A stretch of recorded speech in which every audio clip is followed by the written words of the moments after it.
अस्सलाम वालेकुम स्टूडेंट्स, उम्मीद करता हूँ कि आप सब खैरियत से होंगे। स्टूडेंट्स, हम कन्वेक्शन को डिस्कस कर रहे थे और आज हम उस कन्वेक्शन के दूसरे पार्ट को यहाँ से डिस्कस करना स्टार्ट करेंगे। तो अगर आपने पहले पार्ट की वीडियो नहीं देखी तो काइंडली उसको वीडियो को देख लें, तब आपको ये वाला लेक्चर जो है वो समझ आना स्टार्ट होगा। तो लेक्चर को स्टार्ट करते हैं। आज का लेक्चर हम स्टार्ट करेंगे एप्लीकेशन ऑफ कन्वेक्शन करंट से। यहाँ पे बच्चों आपके पास जो सबसे इंपॉर्टेंट चीज है वो ये है कि ये जो वर्ड है कन्वेक्शन करंट, इसका मतलब क्या था। ठीक है, इसका मतलब मैंने आपको सिंपल वर्ड्स में समझाया था कि आपके पास किसी भी बैकर के अंदर जब आप किसी पानी को गर्म करेंगे, हीट करेंगे, तो उसको जिस पॉइंट पे आप हीट कर रहे हैं, ठीक है, वहां पे जो मौजूद पानी है वो क्या होगा, वो हल्का होगा। ठीक है, और हल्का होने के बाद वो क्या करेगा बच्चों, बुलंद होना शुरू हो जाएगा। क्या होना शुरू हो जाएगा, बुलंद होना स्टार्ट हो जाएगा। जब ये आपके पास गर्म पानी हल्का होके बुलंद होगा, तो इसकी जगह लेने के लिए जो साइड्स पे ठंडा पानी मौजूद है, ठीक है, वो इसकी जगह लेने के लिए नीचे आ जाएगा। देखें, इस साइड से आपके पास पानी क्या आ जाएगा, इसकी जगह लेने के लिए नीचे आ जाएगा। तो ये गर्म पानी का ऊपर जाना और ठंडे पानी का इसकी जगह लेने के लिए नीचे आना, ये बेसिकली किस चीज को पैदा कर रहा है, कन्वेक्शन करंट्स को पैदा कर रहा है। अब आपसे कह रहा है कि कन्वेक्शन करंट्स को पैदा करने के लिए, बनाने के लिए आप क्या करते हैं, इलेक्ट्रिक, गैस या कोल हीटर्स का इस्तेमाल करते हैं। बिजली से चलने वाले हीटर, गैस से चलने वाले हीटर या फिर कोयले से चलने वाले हीटर्स का आप क्या करते हैं बच्चों, इस्तेमाल करते हैं, ताकि आप इन कन्वेक्शन करंट्स की मदद से अपने घरों को और अपने दफ्तरों को क्या रख सकें बच्चों, गर्म रख सकें। ना सिर्फ आपके घरों को, दफ्तरों को, बल्कि किसी भी बिल्डिंग को गर्म रखने के लिए हम किसका इस्तेमाल करते हैं, सेंट्रल हीटिंग सिस्टम का इस्तेमाल करते हैं बच्चों। और जो सेंट्रल हीटिंग सिस्टम है ये भी बेसिकली किस पे रिलाय कर रहा होता है, किस पे इंहिसार करता है बच्चों, कन्वेक्शन के ऊपर इंहिसार करता है। तो आपके पास यहाँ पर दो एप्लीकेशन, ये कह रहे हैं कि कन्वेक्शन करंट्स के दो यूजेस आपने पढ़ लिए। पहला आपके पास ये आ गया, ठीक है, घरों को और दफ्तरों को गर्म करने के लिए। ठीक है, बिल्डिंग्स को गर्म करने के लिए सेंट्रल हीटिंग सिस्टम का इस्तेमाल किया जाता है, वो भी किसका इस्तेमाल करता है, कन्वेक्शन करंट्स का ही इस्तेमाल करता है। जबकि कन्वेक्शन करंट्स हैं वो आपके पास नेचुरली, कुदरती तौर पर भी हमारे पास माहौल के अंदर बहुत ज्यादा होते हैं। ठीक है, अब वो कहाँ कहाँ पर होते हैं, उन सबको हम एक एक करके बच्चों क्या करते हैं, डिस्कस करते हैं। तो सबसे पहले हम डिस्कस करेंगे लैंड एंड सी ब्रीज को। ठीक है बच्चों, ये बहुत ज्यादा इंपॉर्टेंट है। इसके अंदर से आपके लिए जो है वो बहुत सारे शॉर्ट क्वेश्चंस बनाए जाते हैं। स्पेसिफिकली वो आपके लिए दो शॉर्ट क्वेश्चंस बनाएगा और दोनों के दोनों शॉर्ट क्वेश्चन उसने यहाँ पे मेंशन किए हैं। पहला क्या है, why does a sea breeze blow during the day. आपके पास जो सी ब्रीज है यानी समुद्री हवाएं जो है वो दिन के वक्त क्यों बहती हैं। दूसरा क्वेश्चन ये पूछ सकता है, ये वाला, why does a land breeze occur at night. आपके पास जो लैंड ब्रीज है यानी जमीनी हवाएं जो है वो दिन के वक्त, रात के वक्त क्यों चलती हैं। तो दो क्वेश्चंस हैं। ठीक है, समुद्री हवाएं दिन के वक्त क्यों चलती हैं और जमीनी हवाएं रात के वक्त क्यों चलती हैं। इन दोनों सवालों के बच्चों हमने क्या देने हैं, जवाब देने हैं। तो चले इनके क्वेश्चंस के आंसर दे। बच्चों यहाँ पर आपको एक सिंपल डायग्राम नजर आ रही है जिसके अंदर मैंने समंदर के करीब साहिली किनारों को जो है वो डिजाइन की है। अब इस टॉपिक को या इस क्वेश्चन के आंसर को देने से पहले जो चीजें आपको पता होनी चाहिए प्रीवियस नॉलेज से, वो है स्पेसिफिक हीट कैपेसिटी की। किसकी है, स्पेसिफिक हीट कैपेसिटी।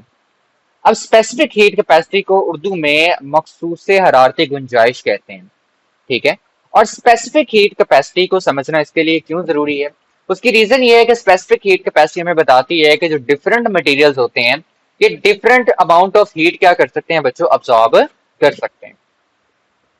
ठीक है, तो उसी टॉपिक के अंदर आपने जब स्पेसिफिक हीट कैपेसिटी को पढ़ा था तो आपने ये बात भी सीखी थी बच्चों कि आपके पास जो जमीन होती है वो समंदर यानी पानी के मुकाबले में क्या होती है, बहुत जल्दी गर्म हो जाती है। तो अगर मैं सी ब्रीज की बात करूं यानी समुद्री हवाओं की बात करूं, तो इसको मैं कैसे डिफाइन करूंगा। इसको बच्चों हम कुछ इस तरह से डिफाइन करेंगे कि दिन के वक्त पे आपके पास जो जमीन है ये समंदर की निस्बत क्या होती है, जल्दी गर्म हो जाती है।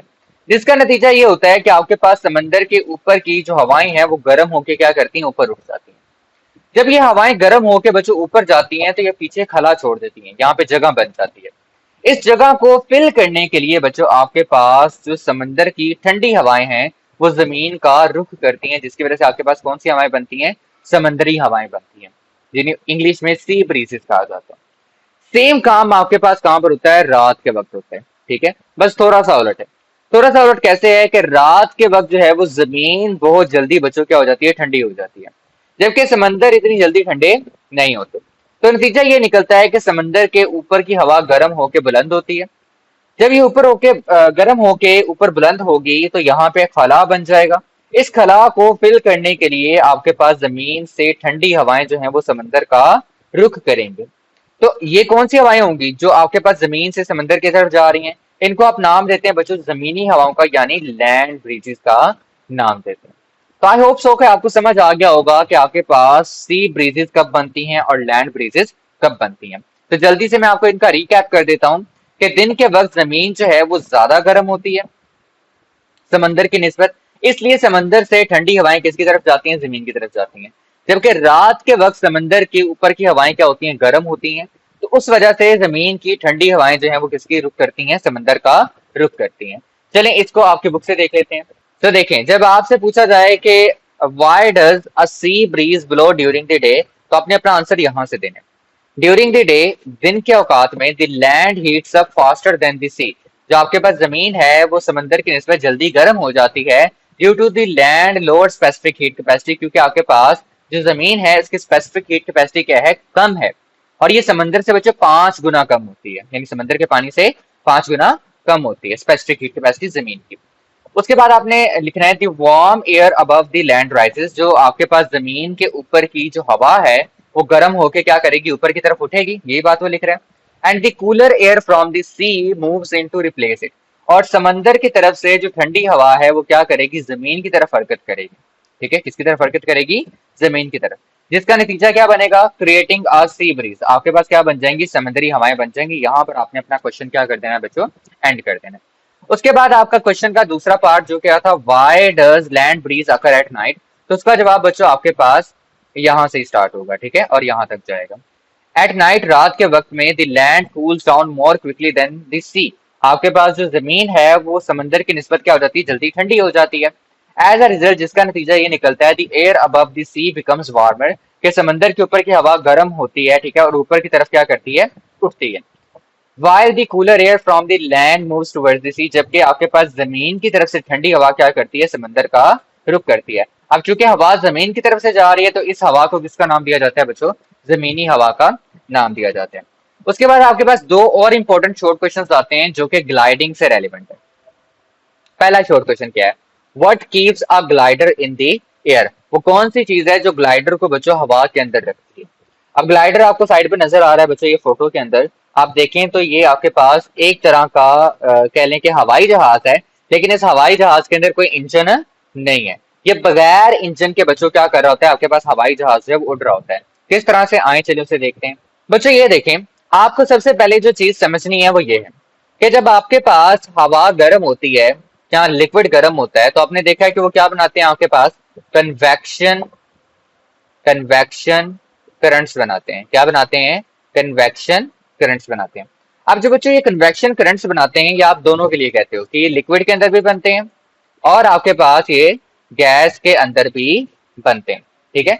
लेकिन एक और टर्मिनोलॉजी बच्चों हम इस्तेमाल करेंगे जो है थर्मल्स की। किसकी टर्मिनोलॉजी है? थर्मल्स की। थर्मल्स भी बिल्कुल किसकी तरह होते हैं बच्चों? कन्वेक्शन करंट्स की तरह ही होते हैं। लेकिन थर्मल बनते किसके अंदर है? सिर्फ गैस के अंदर। थर्मल्स आपके पास लिक्विड के अंदर नहीं बनते, ये बच्चों किसके अंदर बनते हैं? गैस के अंदर बनते हैं। अब आपको नजर आ रहा है कि जब आपके पास दिन के औकात के अंदर जमीन जो है जब वो गर्म होती है तो उसके ऊपर की जो हवा है वो गर्म होकर क्या होती है बच्चों? ऊपर की तरफ बुलंद होती है, जैसे आपको यहाँ पे नजर आ रही है, ठीक है, ये गर्म हवा ऊपर की तरफ जा रही है। अब जो ग्लाइडर है ये बेसिकली आपके पास एक प्लेन की तरह होता है, हवाई जहाज की तरह होता है, ठीक है। लेकिन इस हवाई जहाज के अंदर कोई इंजन नहीं होता, बल्कि कुछ इंसान होते हैं जो इस हवाई जहाज को उड़ा रहे होते हैं। जो मैंने भी आपको तस्वीर में दिखाई, ये हवाई जहाज ही बना दिया एआई ने पकड़ के, ठीक है। लेकिन हमारे पास जो ग्लाइडर होता है वो इंसान उड़ा रहे होते हैं। लेकिन वो किस तरह से उड़ता है? वो बच्चों ये जो गर्म होती हवा है ना, इसका इस्तेमाल करता है। अब हवा तो गर्म हो रही है, उसने कहाँ जाना है? ऊपर की तरफ ही जाना है। तो ग्लाइडर क्या करता है? ग्लाइडर इस गर्म हवा के थर्मल्स के ऊपर, इन्हें थर्मल्स कहते हैं, इन्हें क्या कहते हैं? थर्मल्स। जो ग्लाइडर है वो इस थर्मल के ऊपर क्या हो जाता है बच्चों? सवार हो जाता है। जैसे जैसे गर्म हवा ऊपर जाती है, ग्लाइडर भी क्या करता है? उसके साथ साथ ऊपर की तरफ जाता है, ठीक है। तो आपसे कहा जा सकता है ग्लाइडर के ऊपर नोट लिखें, ठीक है, या how the glider use the thermal currents, ठीक है। तो थर्मल्स को इस्तेमाल करता है, ठीक है। तो आप उसके नतीजे में भी यही बातें लिखेंगे जो आप ग्लाइडर के बारे में बयान करेंगे। तो आगे चल के मैं आपको बुक से हाईलाइट कर देता हूँ कि आप क्या क्या जवाब देंगे इसके अंदर। एक दूसरा सवाल बच्चों जो आपसे पूछा जा सकता है वो ये है कि आपके पास जो परिंदे हैं वो अपने पड़ों को हिलाए बगैर किस तरह आपके पास हवा के अंदर रहते हैं। आपने देखा होगा मोस्टली जो है ना, चील देखी आपने, ठीक है, आप गांव सतह के अंदर, ठीक है, हमें चील देखने को मिलती है। चील आपके पास एक परिंदा है जो हवा में उड़ रहा होता है। आपने देखा होगा कि वो चील वाला जो परिंदा है वो कई बार जो है अपने पड़ों को हिलाता ही नहीं है, वो पड़ों को बिल्कुल सीधा रखता है, ठीक है, और उसकी मदद से वो क्या कर रहा होता है, हवा के अंदर उड़ रहा होता है, ठीक है। वो बेसिकली किसका इस्तेमाल कर रहा होता है, वो आपके पास हवा के ये गर्म जो थर्मल्स होते हैं ना, इनका क्या कर रहा होता है बच्चों, वो इस्तेमाल कर रहा होता है। तो यही बात हम यहाँ पे क्या करेंगे बच्चों, डिस्कस करेंगे।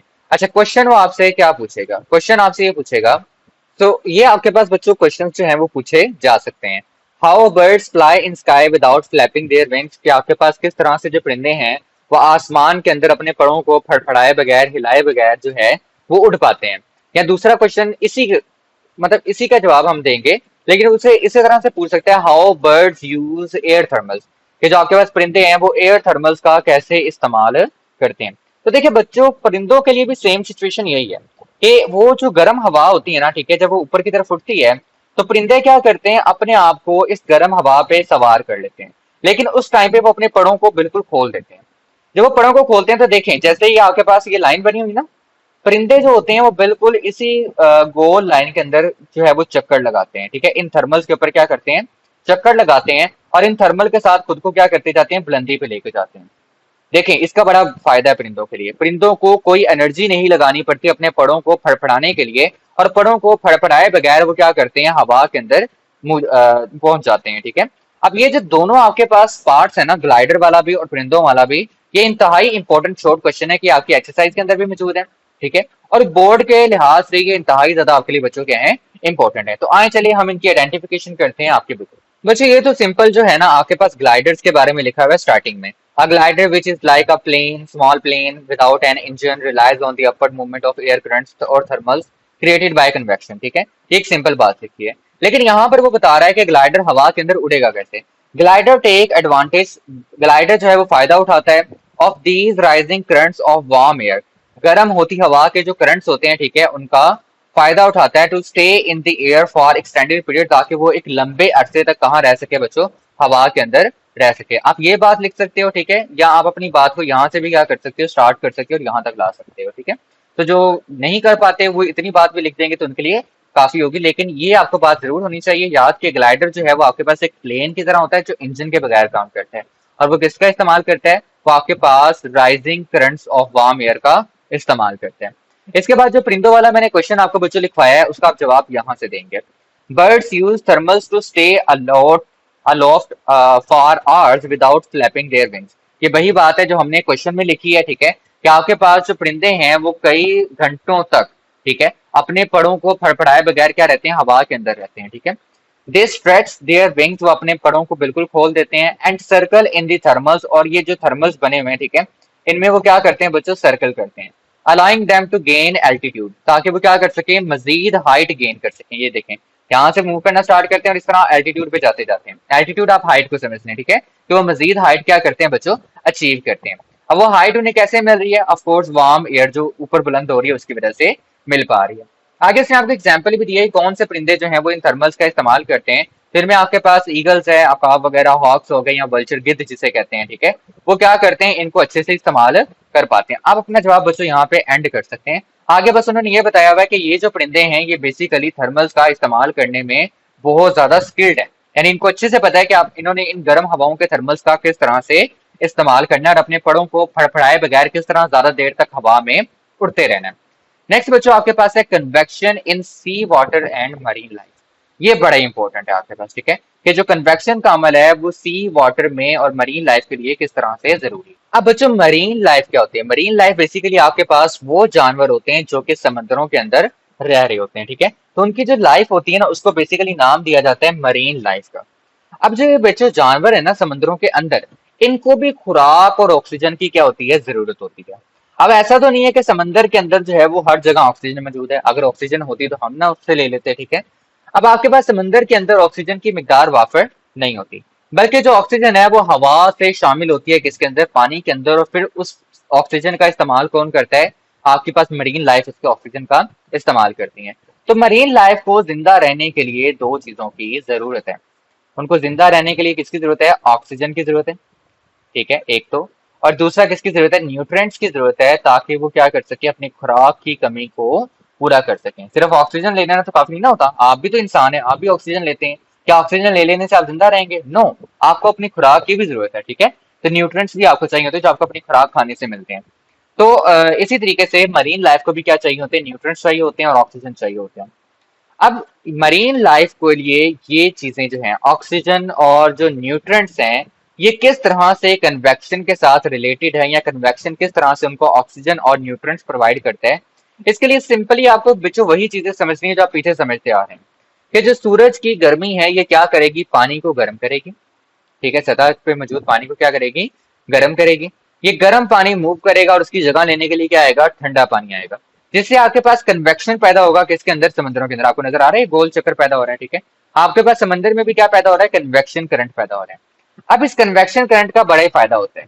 वो फायदा क्या है? वो फायदा ये है कि आपके पास यहाँ पर देखें, हमारे पास ऑक्सीजन जो है, जब ये कन्वेक्शन करंट्स बनते हैं ना, हवा से क्या होता है कि जो ऑक्सीजन होती है ना, वो मिक्स हो जाती है किसके अंदर? समंदर के पानी के अंदर। तो देखें, oxygen mix downward from the surface. Surface से क्या होता है? ऑक्सीजन क्या होती है? पानी के अंदर मिक्स हो जाती है। आपको बबल नजर आ रहे हैं? देखें, ये शो करवा रहे हैं कि हमारे पास ऑक्सीजन जो है वो पानी के अंदर क्या हो रही है? मिक्स हो रही है, जिसको कौन इस्तेमाल करेगा? मरीन लाइफ इस्तेमाल करेगी, ठीक है। अब दूसरा काम ये क्या कर रहे हैं, कि जो ठंडा पानी नीचे की तरफ जा रहा है, ये देखें, जो जमीन, ये समंदर की जो सतह है ना, बिल्कुल नीचे वाली, या ओशन फ्लोर कहते हैं इसे, ठीक है, समंदर का फर्श, इसके ऊपर बड़े न्यूट्रिएंट्स पड़े होते हैं।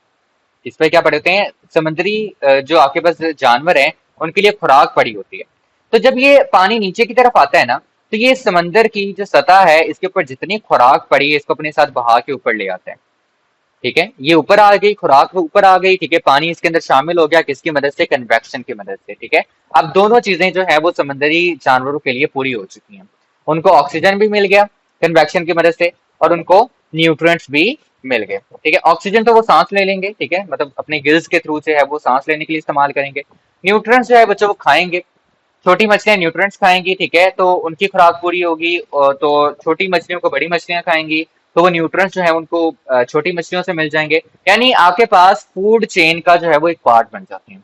तो अगर मरीन लाइफ आपके पास जिंदा नहीं रहेगी, तो आपको पता है कि हमारे पास हमारी जो कम्युनिटी है वो मरीन लाइफ पे भी गुजारा करती है। हम समुद्री जानवरों को खाते हैं, मछली को खाते हैं, ठीक है। और यही मछलियां जो है वो हमारे पास कई गुना जो है वो हमारे लिए फायदेमंद है, ये फूड चेन का एक पार्ट है। तो मरीन लाइफ का होना भी बहुत जरूरी है, और उस मरीन लाइफ को किसने कायम रखा हुआ है?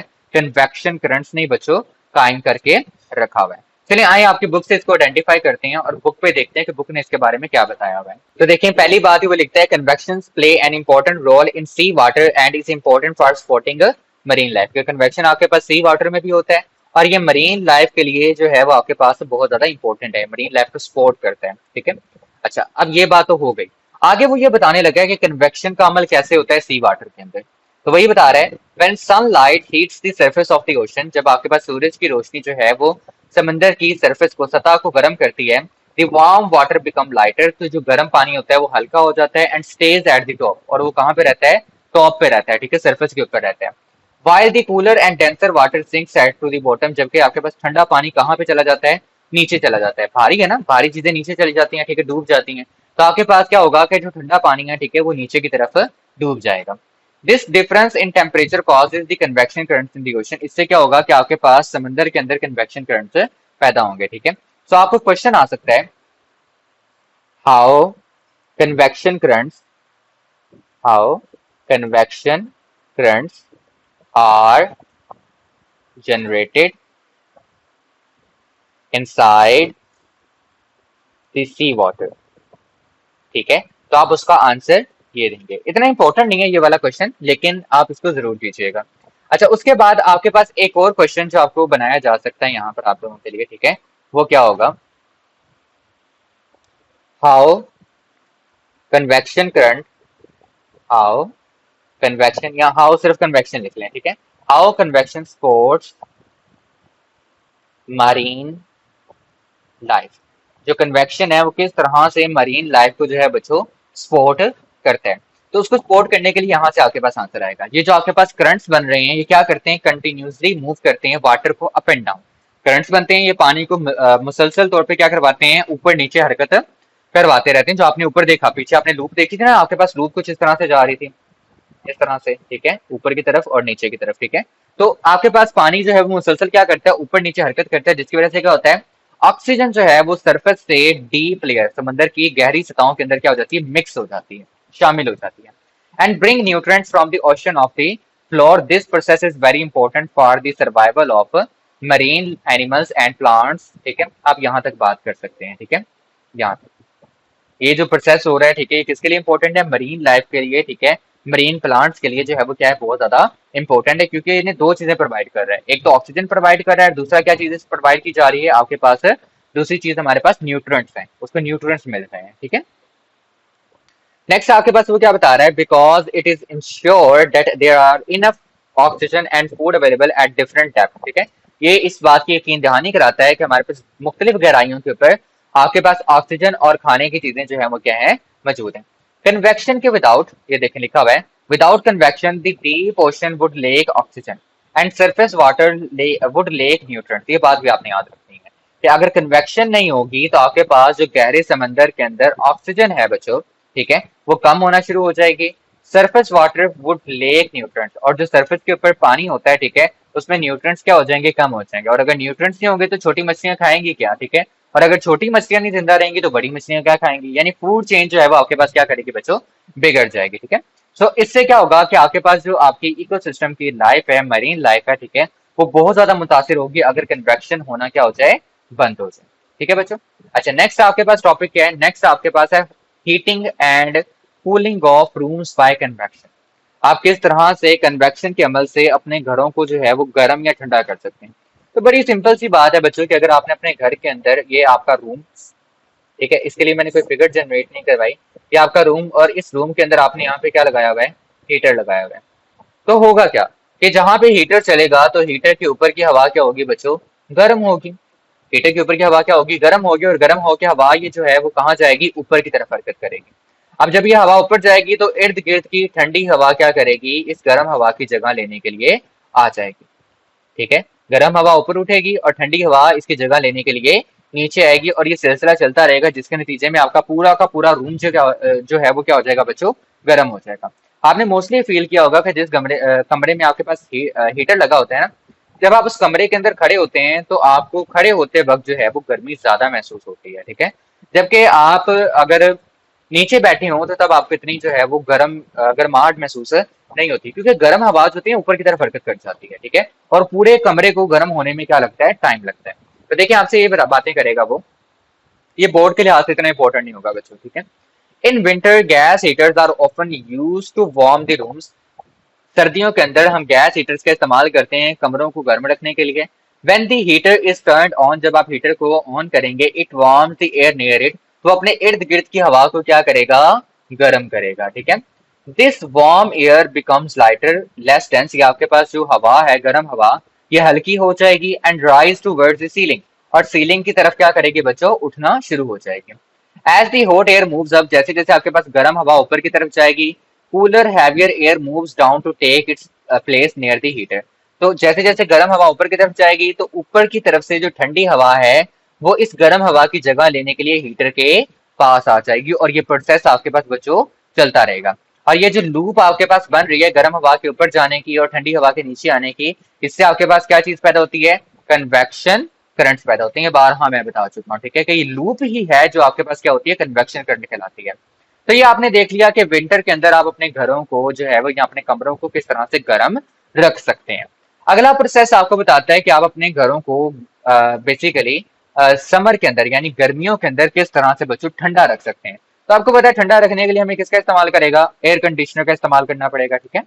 During the summer when air conditioner is using to cool the room, it keeps the air moving and helps in spreading the heat evenly throughout the room।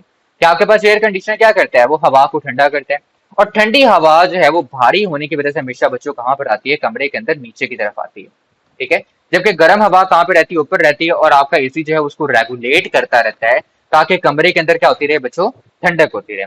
That is why rooms gradually become warmer, ये गलत लिखा हुआ है, cooler. यही वजह है कि आपके पास जो कमरे हैं, ठीक है, वो आहिस्ता आहिस्ता क्या होना शुरू हो जाते हैं, ठंडे होना शुरू हो जाते हैं, और आपको फैन चलाने की, पंखा चलाने की जरूरत ही नहीं पड़ती। ठीक है, तो ये आपके पास दोनों सिचुएशंस ने बनाई कि आपने सर्दियों के अंदर कमरों को गर्म कैसे रखना है, ठीक है, और गर्मियों के अंदर आपने कमरों को ठंडा कैसे रखना है। लास्ट इसका टॉपिक बच्चों आपके पास ये है, the mechanism of a house hold water system. ठीक है, आपने ये देखना है कि हमारे पास जो घरों के अंदर हॉट वाटर सिस्टम होता है, या अपने घरों में गीजर लगाए होते हैं, ठीक है, वो गीजर के अंदर से आने वाला गर्म पानी कैसे काम करता है और उसका कन्वेक्शन के साथ क्या लेना देना है। चलिए आए इसको मैं फिगर की मदद से समझाऊंगा आपको। बच्चों आपने देखा है कि जब भी हम अपने घरों के अंदर पानी के लिए वायरिंग करवाते हैं ना, तो हम दो तरह की वायरिंग करवाते हैं, ठीक है, टू टाइप ऑफ वायरिंग कह लें, या आई थिंक मेरे ख्याल से इसे प्लम्बिंग कहते हैं, ठीक है, क्योंकि आप पाइप्स डलवाते हैं, ठीक है, तो प्लम्बर ही करता है, ठीक है, प्लम्बिंग होगी मेरे ख्याल से, ठीक है। तो दो तरह की करवाते हैं, ठीक है। आप जो है वो दो पाइप्स इंस्टॉल करवाते हैं, एक आपके पास कूल पाइप्स होते हैं, ठीक है, कूल वाटर पाइप, और दूसरी तरफ आपके पास होते हैं हॉट वाटर पाइप। अच्छा, आपके पास जो है ना दोनों पाइप आप यूज करते हैं, ठीक है। आप क्या करते हैं, आप अपनी मोटर से एक कूल वाटर पाइप निकलवाते हैं, ठीक है, उसको कहाँ तक लेके जाते हैं, गीजर तक लेके जाते हैं, और फिर गीजर से आगे आप दो किस्म के पाइप्स निकालते हैं।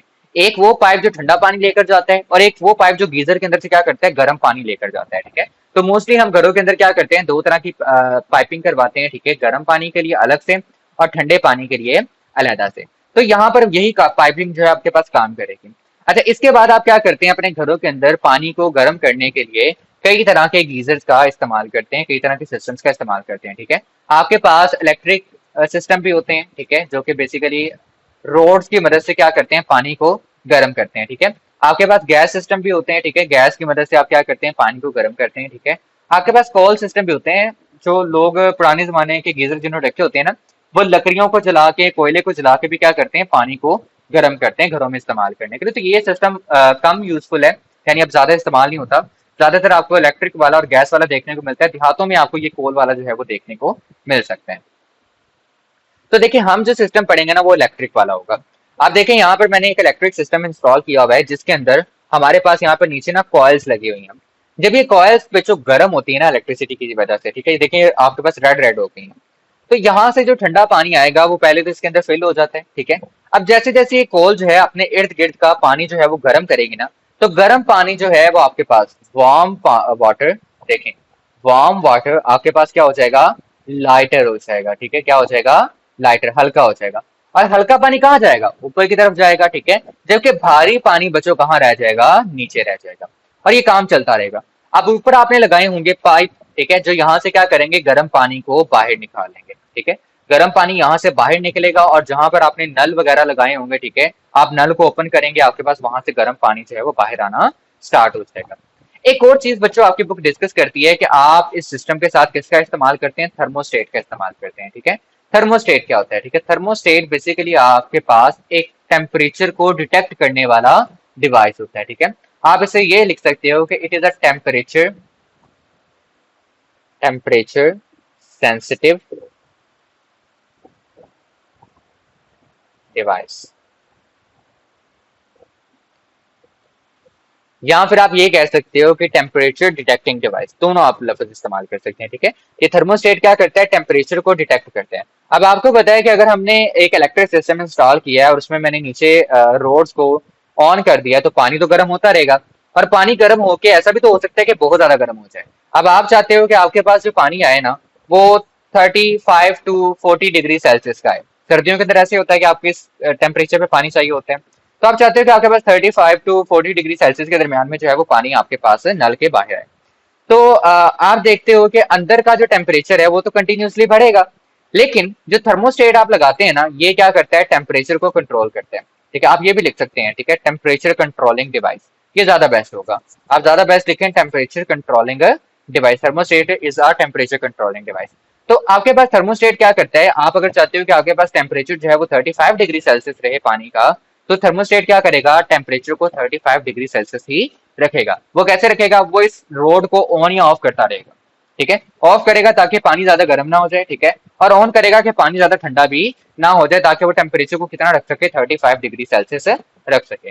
चलिए आपकी बुक से आपको बताता हूँ, आपकी बुक ने भी यही चीजें आपको जो है वहां पे बताई हुई है। तो देखें, इन मोस्ट होम, ज्यादातर घरों के अंदर hot water is provided using a storage tank water heater. आपके पास जो गर्म पानी है वो स्टोरेज टैंक वाटर हीटर की मदद से प्रोवाइड किया जाता है, जिसको आप अपनी जुबान के अंदर गीजर का नाम देते हैं, ठीक है। This system works by bringing cold water into the house through pipes. ये सिस्टम कैसे वर्क करता है कि आप स्टोरेज टैंक तक जो है वो ठंडा पानी लेकर आते हैं पाइप की मदद से, ठीक है। Where it splits into two lines, जहां से क्या करता है दो लाइंस के अंदर तकसीम हो जाता है। वन फॉर कोल्ड वाटर, एक आपके पास ठंडे पानी के लिए इस्तेमाल होती है, and one that goes into the water heater, जबकि दूसरी जो है वो कहां पर चली जाती है, वाटर हीटर के अंदर चली जाती है, ठीक है, जहां से आप गर्म पानी हासिल करेंगे। इनसाइड द वाटर हीटर के अंदर the cold water is heated using an electric heating element. आप क्या करते हैं कि जो आपके पास हीटर होता है या ये कह लें गीजर होता है, ठीक है, उसमें आप पानी को क्या करते हैं, ठंडे पानी को गर्म करते हैं, किसकी मदद से, इलेक्ट्रिक हीटिंग एलिमेंट की मदद से, जो हमने रोड लगाए हुए थे, ठीक है। या फिर आप गैस बर्नर की मदद से भी क्या करते हैं, इस्तेमाल करते हैं। और आगे उसने लिखा है depending on the type of system, कि आपके पास कौन सा सिस्टम है, ठीक है। मैंने आपको बताया कॉल का सिस्टम भी होता है, ठीक है, लोग कोयले का लकड़ी का इस्तेमाल भी करते हैं ऐसे। अच्छा, अब ये मेन फंक्शन आपको बताने वाला है। ऊपर वाली जितने बातें थी वो सिर्फ आपको ये इन्फॉर्मेशन प्रोवाइड कर रहा था कि किस तरह से पानी आता है, कौन कौन से हीटर होते हैं। अब वो आपको बताएगा कि आपके पास जो वाटर हीटिंग सिस्टम है वो किस तरह से काम करेगा। As the water heats up, जैसे जैसे पानी गर्म होगा, इट बिकम्स लेस डेंस, वो आपके पास क्या होगा, लेस डेंस हो जाएगा, उसकी डेंसिटी कम होगी, या दूसरे वर्ड में आप ये कह सकते हो कि वो क्या हो जाएगा, लाइटर हो जाएगा, हल्का हो जाएगा। And rises naturally to the top of the tank, और कुदरती तौर पे क्या करेगा, टैंक के ऊपर वाले हिस्से की तरफ हरकत करना शुरू कर देगा। वाइल द कूलर, जबकि आपके पास ठंडा पानी, denser water stage at the bottom, जबकि ठंडा पानी कहाँ पे रहता है बच्चों, बॉटम पे रहता है, नीचे। आपने देखा था ना वहां पे ठंडा जो है ब्लू कलर का वाटर जो है वो कहाँ पे था, नीचे था। When someone turns on the hot water tap, जब कोई भी आपके पास गर्म पानी की टूटी को ऑन करेगा, the hot water from the top of the tank flows out easily, तो जो गर्म पानी है आपके पास टैंक के ऊपर से वो इजिली क्या करेगा, बाहर की तरफ हरकत करना शुरू कर देगा। And new cold water into from the below to be heated, तो आपके पास नीचे से क्या होगा, ठंडा पानी मजीद ऐड हो जाएगा ताकि वो भी क्या हो जाए, अंदर जाके गर्म हो जाए। ये रहा थर्मोस्टेट के बारे में, ठीक है। A thermostat inside the tank control the heating element और गैस बर्नर। आपके पास जो थर्मोस्टेट है वो क्या करता है, वो कंट्रोल करता है हीटिंग एलिमेंट को या फिर गैस बर्नर को, कि कब आग को कम करना है, कब आग को बढ़ाना है, या कब हीटिंग एलिमेंट को ऑन करना है और कब ऑफ करना है। ये कौन कंट्रोल करता है, ये थर्मोस्टेट कंट्रोल करता है। और क्यों करता है, ensuring that the water stage at a set of temperature, इस बात की यकीन दहानी करवाने के लिए कि जो टेम्परेचर है वो एक सेट तक लगा रहे, यानी अगर 35 डिग्री सेल्सियस चाहते हैं तो 35 डिग्री सेल्सियस ही रहे। लेकिन अगर आग आपके पास मुसलसल बर्न करती रहेगी ना, तो टेम्परेचर बढ़ता जाएगा। तो ये क्या करता है कि आग को कभी कम करता है, कभी ज्यादा करता है, ताकि टेम्परेचर को 35 डिग्री सेल्सियस पे क्या रखा जा सके, बरकरार रखा जा सके, ठीक है। तो ये जो आपके पास सिस्टम है, ये बेसिकली आपके पास steady supply of hot water आपको क्या करता है, प्रोवाइड करता है। क्लियर है बच्चों। सो ये आपका टॉपिक था जिसके अंदर मैंने आपको बताया कि कौन कौन से शॉर्ट क्वेश्चन बन सकते हैं। जो मैंने आपको इंतहाई इंपॉर्टेंट बताए हैं बच्चों, वो तो आपने बिल्कुल भी नहीं छोड़ने, ठीक है। सो होपफुली आपको लेक्चर समझ आया होगा। अगर आपको वीडियो अच्छी लगी है तो चैनल को सब्सक्राइब करें, वीडियो को लाइक करें, अपने क्लास 10th के फ्रेंड्स के साथ जरूर शेयर कीजिएगा, और इसका प्रीवियस लेक्चर जरूर देखिएगा। वहां पर मैंने एनिमेशन की मदद से समझाया है कि कन्वेक्शन करंट्स किस तरह से बनते हैं। अल्लाह हाफिज बच्चों।